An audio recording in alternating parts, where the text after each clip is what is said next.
بسم اللہ الرحمن الرحیم۔ السلام علیکم ورحمۃ اللہ وبرکاتہ۔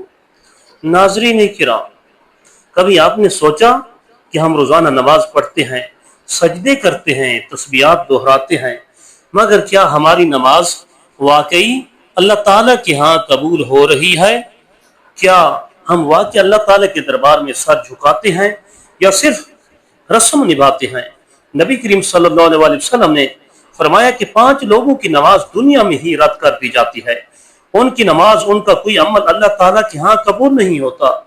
ان بد نصیبوں کی پہچان ہمیں حدیث سے معلوم ہوتی ہے تاکہ ہم ان اعمال سے بچیں اور اپنی نماز کو اللہ تعالیٰ کے ہاں مقبول بنا سکیں۔ سب سے پہلا شخص وہ شخص ہے جو بیوی سے ہم بستری کے بعد بغیر پورے غسل کے نماز پڑھتا ہے۔ یاد رکھیں، جنابت کی حالت میں نماز ادا کرنا ناجائز ہے اور ایسی نماز اللہ تعالیٰ کے ہاں قبول نہیں ہوتی۔ نبی کریم صلی اللہ علیہ وسلم نے فرمایا، اللہ تعالیٰ طہارت کے بغیر نماز قبول نہیں فرماتا۔ حضرت مولا علی رضی اللہ تعالیٰ عنہ فرماتی ہے کہ ایک شخص نبی کریم صلی اللہ علیہ وسلم کی خدمت میں آیا اور کہا کہ میں اپنی بیوی سے تعلق قائم کرتا ہوں اور پھر بغیر غسل کیے نماز پڑھ لیتا ہوں۔ آپ صلی اللہ علیہ وسلم کا چہرہ مبارک سرخ ہو گیا اور آپ نے فرمایا، اللہ تعالیٰ کے دربار میں ایسا سجدہ قابل قبول نہیں۔ دوسرا وہ شخص جو غرور کے ساتھ نماز ادا کرتا ہے، دل میں گھمنڈ، غرور، خود پسندی اور لوگوں کو حقیر سمجھنے کی کیفیت رکھتا ہے۔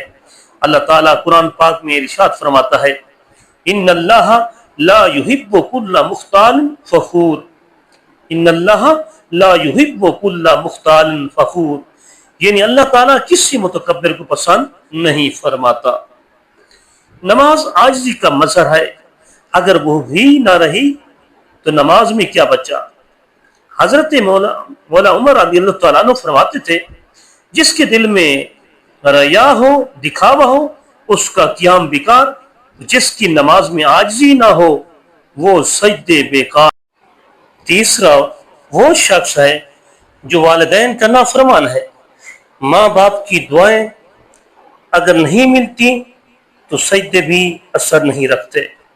رسول اللہ صلی اللہ علیہ وسلم نے فرمایا، جنت ماں کی قدموں تلے ہے۔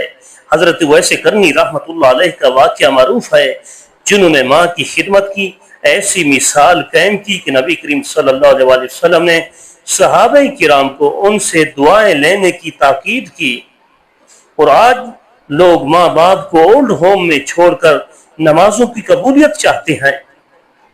چوتھا شخص وہ ہے جو حرام کھاتا ہے، جھوٹ، سود، رشوت یا دھوکہ دہی سے اپنا پیٹ بھرتا ہے، پھر نماز ادا کرتا ہے۔ حضرت سعد بن ابی وقاص رضی اللہ تعالیٰ عنہ نے نبی کریم صلی اللہ علیہ وسلم سے دعا کی درخواست کی۔ آپ صلی اللہ علیہ وسلم نے فرمایا، اے سعد، اپنا کھانا پاک کر، تیری دعا قبول ہوگی۔ حلال روزی عبادت کی بنیاد ہے، یاد رکھیں۔ حضرت ابو بکر صدیق رضی اللہ تعالیٰ عنہ نے ایک غلام سے نوالا لیا، پھر جب معلوم ہوا کہ وہ کمائی ناجائز تھی تو پیٹ میں ہاتھ ڈال کر وہ نوالا نکالا اور فرمایا، اگر یہ نوالا نہ نکالا تو نماز برباد اور ایمان خراب ہو جائے گا۔ پانچواں وہ شخص جو لوگوں کے حقوق مارتا ہے، کسی کا قرض واپس نہیں کرتا، کسی کی زمین دبا لیتا ہے، وراثت روکتا ہے، ظلم کرتا ہے۔ ایسا شخص اگر کعبہ میں کھڑا ہو کر بھی نماز پڑھے تو وہ صرف تھکن اٹھاتا ہے، نماز قبول نہیں ہوتی۔ نبی کریم صلی اللہ علیہ وسلم نے فرمایا، مفلس وہ ہے جو قیامت کے دن بہت سی نمازیں اور روزے لے کر آئے گا، مگر کسی کو گالی دی ہوگی، کسی کا حق مارا ہوگا، کسی پر بہتان لگایا ہوگا تو اس کے نیک اعمال اسے دیے جائیں گے، یعنی حقوق والوں کو اس کے تمام اعمال دے دیے جائیں گے۔ جب نیکیاں ختم ہو جائیں گی تو دوسروں کے گناہ اس پر ڈال دیے جائیں گے اور وہ جہنم میں چلا جائے گا۔